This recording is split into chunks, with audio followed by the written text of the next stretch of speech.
Voilà, c'est bon.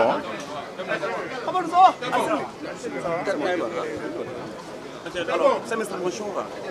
Bonjour, Monsieur le ministre. Bonjour. Alors, après quand même un temps d'absence, on vous revoit à la mosquée omarienne, ce qui est une habitude chez vous.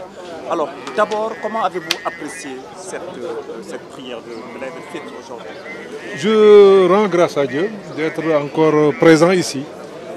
Je suis habitué à cette mosquée, j'y venais très jeune, donc c'est avec plaisir.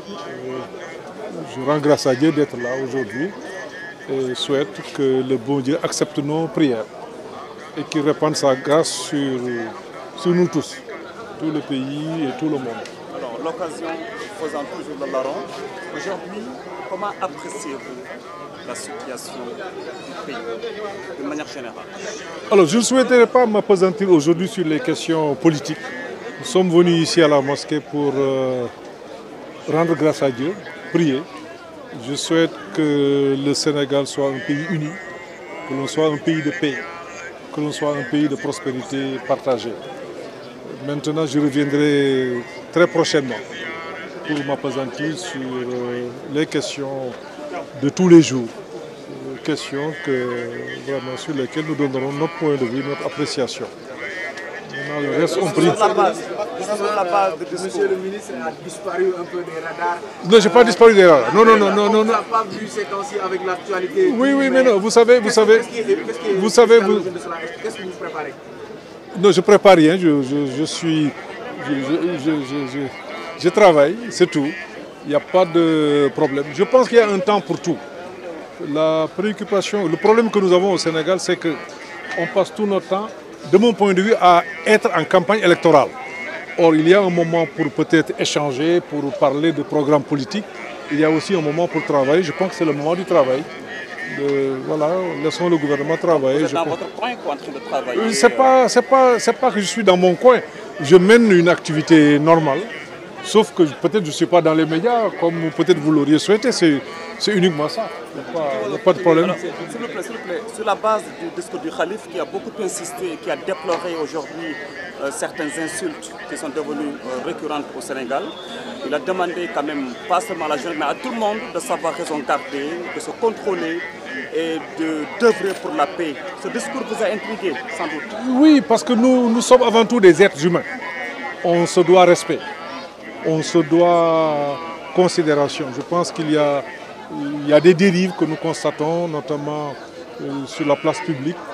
Je pense que l'appel de l'imam doit être entendu. Et je prie le bon Dieu qu'on entende ça.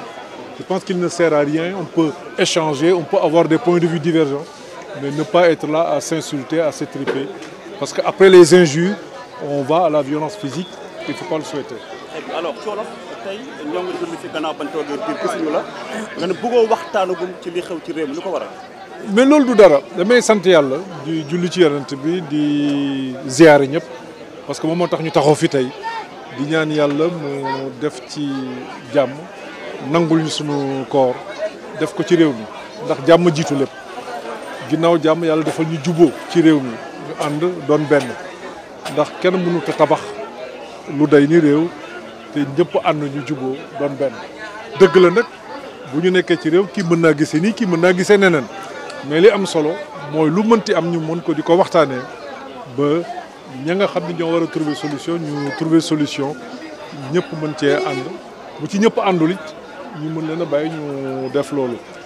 xam naa ni gëj ngeen ma gis dëgg la man ma di defee noonu ndax dama jàpp ni dafa am loo xam ne ñu ngi koy def ci réew mi man dama gis ni loolu du intérêt réew mi mooy bëgg di waxtaanee politique at bi yëpp bëgg nekk ci campagne électorale at bi yëpp di xuloo di xeexoo li ma jàpp mooy réew mu mel ni Sénégal dañ ko war a di liggéey kon li ñu war a waxtaanee mooy la nga xam ne moom mooy defar réew mi ci anam yëpp nag loolu moom ci la ñu nekk kon xam naa ni du yàgg ci fan yii di ñëw bu soobee yàlla yi nga xam ni yëpp jaar na fi dinañ ci wax sunu xalaat mais surtout wax ci li nga xam ne ñun moom lañ jàpp ni buñ ko defee yàlla mën naa gën a yombal mbir mi parce que loolu moo am solo non di wax ni lii am na fi wala lële def nañ ko loolu yëpp am na solo def bilan baax na xoolaat mbir mi baax na waaye it waxtaan ci li koy saafara je pense que moom moo gën a am solo loolu nag liggéeyu xalaat la du liggéeyu bés bu nekk rek ñuy wax loolu rek moo tax